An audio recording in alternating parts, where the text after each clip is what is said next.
Всем привет, с вами Ресим и добро пожаловать на канал о симуляторах. Не так давно для симулятора таверны Traveler's Rest вышло крупное обновление, а именно обновили внешний вид, расширили территорию и добавили новые механики и крафт. Интересно посмотреть, как и что же изменилось в таверне с момента первого запуска. Желаю всем приятного просмотра. Итак, поехали! Что сразу бросается в глаза, так это более детально проработанное оборудование. Кухня стала больше походить на кухню. Единственное, ее бы немного расширить и прикупить еще пару плит для готовки, чтобы удовлетворить всех клиентов. Но на расширение надо аж 50 золотых. А еще неплохо было бы нанять помощника на кухню, но пока такого в игре нет, так что ждем. Что еще нового? А еще площадь за пределами таверны стала значительно больше. Убрали переходы между таверной и полем для посадки. Теперь оно прямо через дорогу, что экономит немного времени и не надо далеко бегать и ждать экран загрузки. И кстати, поле теперь можно подготовить в любом месте. Хоть всю территорию вокруг своей таверны перекопать и засажать картошкой. Обожаю картошку, но только есть. Из внешних изменений еще добавили ветерок, который раскачивает деревья и траву, а ночью появляются светлячки, делая картинку еще более приятной.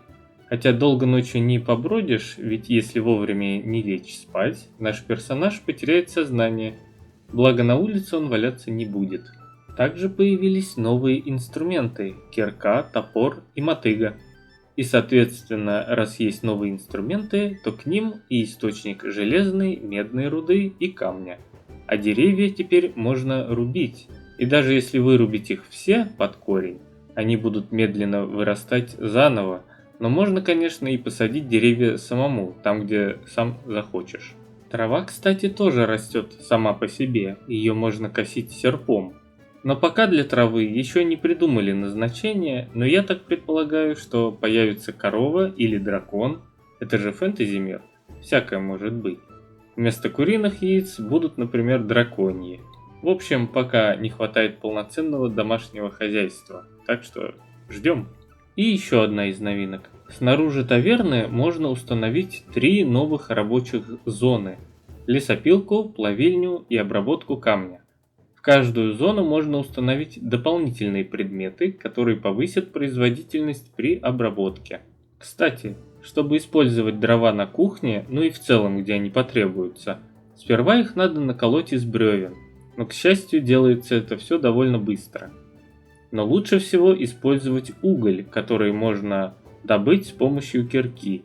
Но если вдруг вам не хватает угля с месторождений, что звучит как безумие, все-таки у нас таверна, а не угольная электростанция. Но если все же это случилось по какой-то причине, то уголь можно всегда скрафтить из дерева. Правда, тогда встает другой вопрос. Деревьев не напасешься на столько угля. Что еще немаловажно, так это то, что добавили систему удовлетворенности клиентов. Теперь от нее зависит, сколько посетителей будет в вашей таверне и насколько больше они будут платить.